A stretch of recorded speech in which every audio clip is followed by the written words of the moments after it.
3, 2, 1. Welcome back to the very last part of the Lightforge podcast, Grinning Goat, United in Stormwind card preview Pretty good. All thing. right, let's start. We have Warrior, not ADWCTA. he's ADWCTA. We are talking about Provoke. This is You Merps. are This Merps. is a 0 mana spell that's tradable. Choose a friendly minion. Enemy minions attack it. Pretty interesting. Like I like the design of Provoke. I also like the Devouring Swarm. Was that the name for the Hunter card? The 0 mana sort of like attack this, have this attack, like have enemies attack this thing. So Provoke is a C.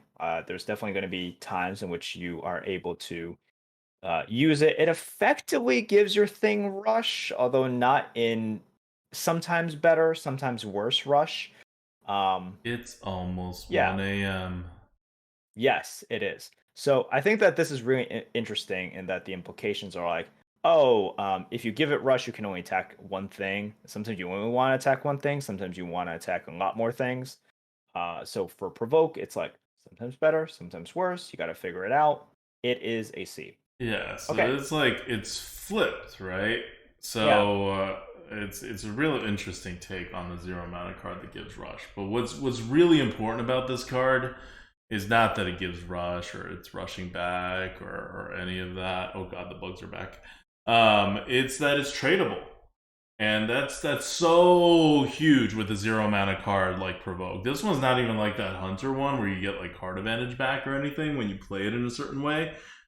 This one gets you nothing. It's just rush, and rushes don't get you a lot of card advantage. So if you ever need something else besides it, and it's like later in the game especially, you can just trade it away by paying 1 mana and get a real card back.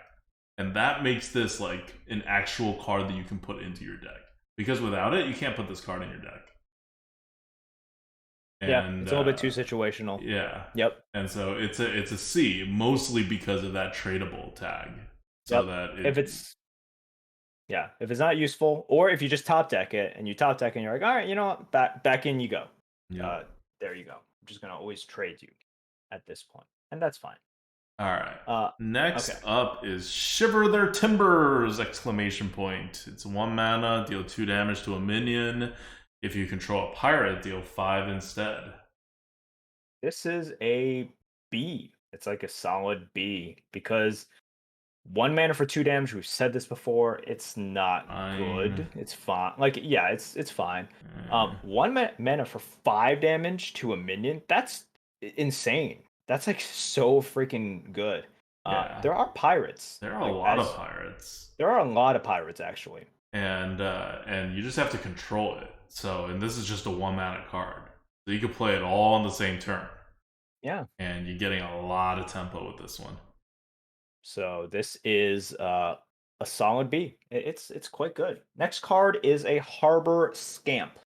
It is a speaking of pirates, 2 mana 2/2 pirate battle cry. Draw a pirate. Um, that's pretty good. You just need more pirates in the deck. But once again, like there are pirates. There's like neutral pirates as well. And there's also just like pretty strong pirates generally Mm-hmm. in Warrior. So that's nice. Yep. This one's a C plus. It's still Hmm. just a 2 mana 2/2. It's not fully on curve, but the draw is nice.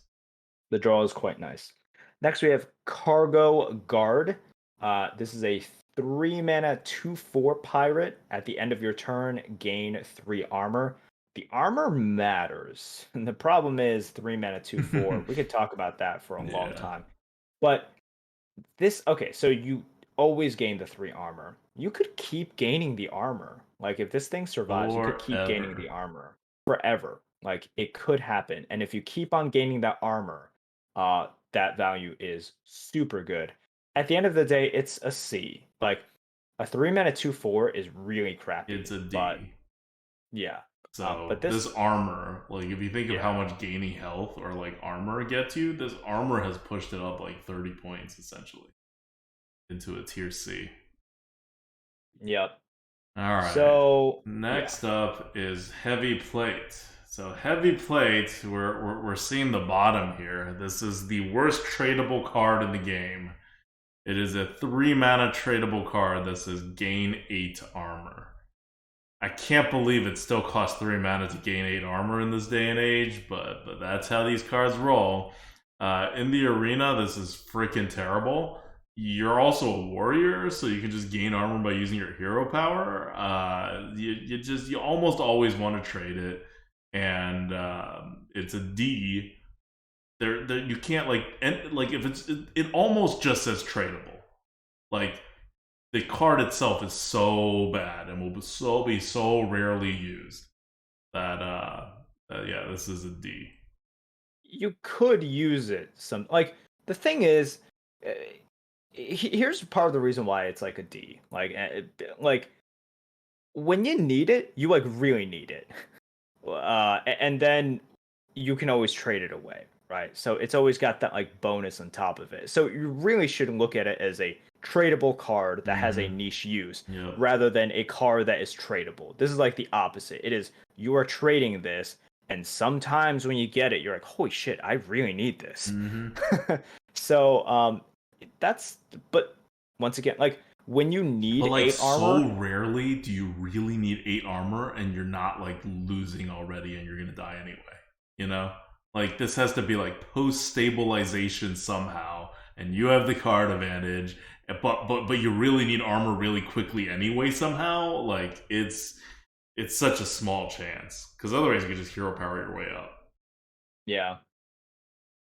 So that's where it is. Okay. Next, we have Stormwind Freebooter. This It's a is pirate. another pirate. It's a 3-mana 3/3 battlecry. Give your hero +2 attack this turn. You just like get it. That's good. Yeah. It's nice. Yeah. So this is a B. Solid Like B. it's a solid B. The problem is like 3-mana 3/3 is just not a good stat line. Like it's just really not. And like, But what's this card, doing not giving your hero +2 attack every turn? Huh? yeah, right. Huh? I thought that's where the game design was going now with all these Druid cards. Like, Druid gets a 4/4 rush that gives +3 attack every turn. This just gets +2 attack one turn and it doesn't even have rush. Like, what? What is this? It's still B, it's still overpowered, but it's just not like Druid levels of overpowered. Yeah. Okay. Next we have Remote Controlled Golem.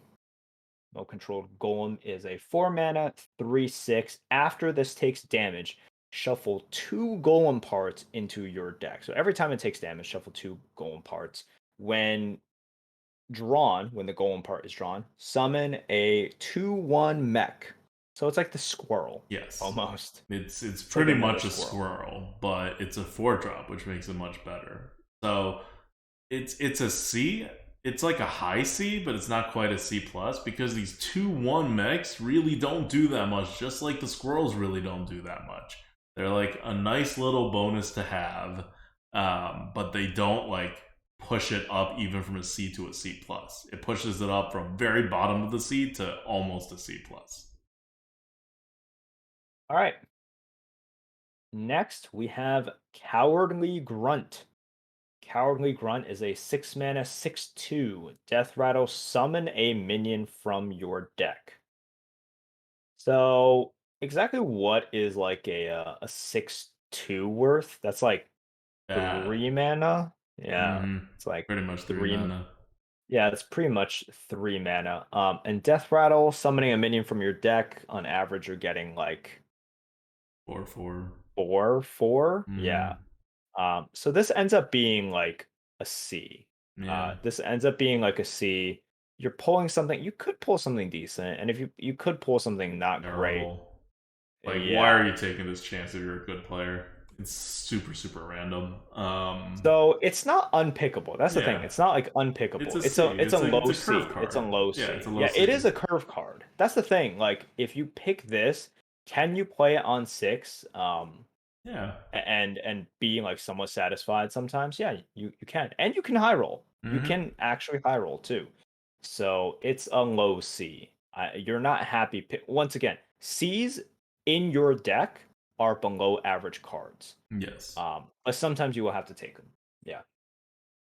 All right. Finally, we get to the legendary Lothar. Lothar is a 7 mana 10 7/7. At the end of your turn, attack a random enemy minion. If it dies, gain +3/+3. Um. So yeah, that means the turn you play it, it's attacking a random enemy minion. So you should make sure it doesn't one that it kills the enemy, and two that it doesn't die. But also, it means every turn afterwards, this thing essentially gets 2 attacks because you can attack, and then at the end of the turn, it'll just attack the enemy again, and then it keeps gaining health, so it just kind of doesn't die. Yeah. It just kind of keeps gaining attack. And we can think of all these scenarios in which it's awkward, sure. The vast majority of the times, oh god, it is going to dominate and force people to deal with it. So it is an A. It is an A. And once again, right? Like you see a theme. A's like have the potential to high roll, kind of do something immediately as well. Yep. And I'm not saying if like in order to be an A, you have to do this. But that's just sort of where the game is Yeah. now. Like, what are the best cards? They do something immediately. They have the potential to high roll. They just give you more than you're supposed to get, and they do something perhaps a little bit unique sometimes as well. So that's, I mean, Because you they look at can make a Lothar. card like a 2 mana 5/5 that would maybe be an A, but they don't want to do that. That's hurting the game in ways that they don't want to get to. So what you end up with is that the best cards are always these kinds of cards, right? Yeah. All right. Well, I mean that's the warrior package. You're looking at this really good legendary card, and then some decent-ish other cards. There's not. I feel like we're spoiled with warrior because warriors always get these ridiculously good cards, especially these ridiculously good weapons, and that is very much missing from this. This is the expansion, right? That everybody gets a weapon. Well, classes get 2 weapons. Classes that don't get weapons, and warrior, the weapon class, does not get a weapon. So it's a bit disappointing, and I mean, warriors really need their cards, right? Their hero power is nothing, so this is gonna be a little iffy. Now, on the other hand, the meta is gonna be super favorable to warriors because warriors and really any weapon using class have a lot of just tempo and ability to use their face in order to get extra tempo, which really fits in with what this meta is trying to do. So and warriors also have that warpath and dragon roar combo that was so deadly in the past. So I'm not sure what it'll do in this meta, but it's a potential if other cards support it and if the offering odds support it to have that going again. So I wouldn't say warrior is going to do poorly necessarily, but at least this set in particular is very sad to see for people who like playing warriors. Yep. That's kind of where we're at. Okay. You've all seen the cards. We have seen a decent amount of once we got into the class cards, decent amount of A's and A pluses for a set. But for neutrals, ooh, that's not, we are not looking at barons, which had watch posts, right? And you Mm-hmm. immediately are just like, oh man, neutrals, you got to watch out for this. Uh, the neutrals really kind of impact and carry a meta Yep. significantly. So you're looking at the Battle Master. The Battle Master Mm-hmm. is going to be the card that is going to influence a lot of games. And then past that, really, like for neutrals, what? ADWCTA thinks it's going to be Traveling Merchant. Mm-hmm. I think it's going to be stuff like the um what was it? The Stormwind Guard and also like the Cheesemonger. And then after that, Mm-hmm. I think I'm like, oh, we go down a decent amount, right? Yeah. So yeah, these are the neutrals in the new set. And are you gonna look towards neutrals in the older sets? No, you shouldn't. Like you definitely should not. Those are not going to be like of the same power level. We've seen the Dark Moon Fair stuff, so that's pretty familiar. And you do have the dirigible, you have like the claw machines, but once again, we're used to that stuff by now. And the Yeah. stuff that left, super duper powerful. You were used to all of that initiative. You were Like, what used is a to, dirigible? It's like a BB plus, right? yeah, something like that. Yeah, like it's like we look at it as a really good card, but it's not like the like best card or whatever, and we don't really view it as that. Like we view Claw Machine as like probably an A. So Claw Machine is going to be the same as the Battleground Battlemaster in terms of its like general power level. But Claw Machine, we always described it as like the most fair A card. Uh, Yeah, yeah. Battlemaster is not a fair A card. It is a spiky A card, and you're gonna hate it way more than you hate Claw Machine. Um, it's just it's meta warping. But yeah, this overall the supporting cast. It's not like there's an A and then there's a bunch of B pluses. It's like there's an A and there's one like low B plus slash maybe not B plus for Merps, and then you have a bunch of Bs, which are and Bs are like at best dirigible. So they're not like they're meta impacting and that they're going to be in the meta, but they're not like they're not winning you games single handedly for the most part. They're just like really really good at supporting premium cards. So we're here. We're going to have this interesting battle master led meta compared to where we were before. And I do really like that they got rid of Ashes of Outlands and Skullman's Academy just to give this a very new feel. And the new feel, I think it works very well with United in Stormwind neutral cards at least that are coming in. Okay. That's it. I hope you guys are looking forward to playing this. I think the meta will look very, very different. It'll just be healthier, period, to get rid of all of that initiative. I'm not saying the upcoming meta will be healthier than it was before. I'm just saying it is in general healthier to get rid of that much initiative. There is a difference, okay? Don't come to me afterwards and be like, Merps, you said the meta was going to be better. I have no idea because Blizzard controls the meta. I don't Mm-hmm. know. When you're getting slammed by Shadow Priest because of the macro adjust, I don't know. Like none of us can predict, and it is very possible that they're just like, you know what? Let's make Shadow Priest a thing in the arena. They can absolutely do that, but We I will all can't. be sad if they did that though. I cannot predict any such thing. But All right. So I want to give one last shout out to our patrons at patreon.com/grinandgo. Top patrons for the month: RV Night Train, Yin, 15 Gold Cringe, Eric L, Aaron LS, Dan F, Kurova, REG, 4P, and Brand New. Thank you guys once again for helping us keep the light on at the Light Forge podcast. And with that, we are signing off. We did not hit 8 hours. This was relatively quick, actually. Go us. yeah, Have a good night, everyone. This is ADWCTA. this is Merps. Bye.